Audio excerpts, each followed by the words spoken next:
बोल्ने गुफा। कुनै जंगलको नजिकै एउटा पहाड थियो। पहाडमा एउटा गुफा थियो। त्यो गुफामा एउटा स्याल बस्थ्यो। बिहान भएपछि त्यो स्याल खानेकुरा खोज्न जान्थ्यो। त्यो बेलुका गुफामा फर्केर आइसुत्थ्यो। त्यो जंगलमा एउटा बाघ पनि बस्थ्यो। बाघ बुढो थियो। त्यो बाघ खानेकुरा खोज्न सक्दैनथ्यो। बाघले एक दिन खानेकुरा भेट्टाएन। बाघ त्यसै हिँडिरहेको थियो। हिँड्दा हिँड्दै बाघ स्यालको गुफाको बाहिर आइपुग्यो। गुफाको बाहिर बसी बाघले विचार गर्यो, जरुर यो गुफामा कोही आउला अनि म त्यसलाई खाउँला।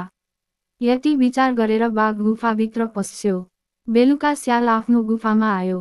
स्यालले गुफाको बाहिर बाघको पञ्जाको छाप देख्यो। स्यालले ती छापहरूलाई खुब ध्यान दिएर हेर्यो। त्यसले बाघ गुफाभित्र पसेको थाहा पायो। स्यालले बाघ बाहिर निस्केको छाप देखेन। स्यालले विचार गर्यो, पक्का पनि यस गुफाभित्र बाघ छ होला। मैले बुद्धिले काम लिनुपर्छ, नत्र बाघले मलाई खान्छ। साँच्चीकै बाघ गुफाभित्र छ कि छैन?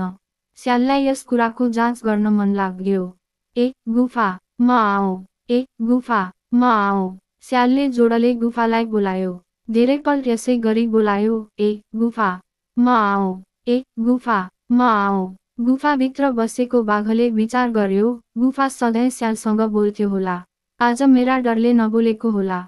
यति विचार गरेर बाघले गुफा बोलेको जस्तै पारेर बोल्यो, औ स्याल औ। स्यालले गुफाभित्र बाघ रहेको कुरो बुझ्यो। त्यसैले त्यहाँ बस्नु ठिक छैन भन्ने ठानेर स्यालले सुइकुच्चा ठोक्यो।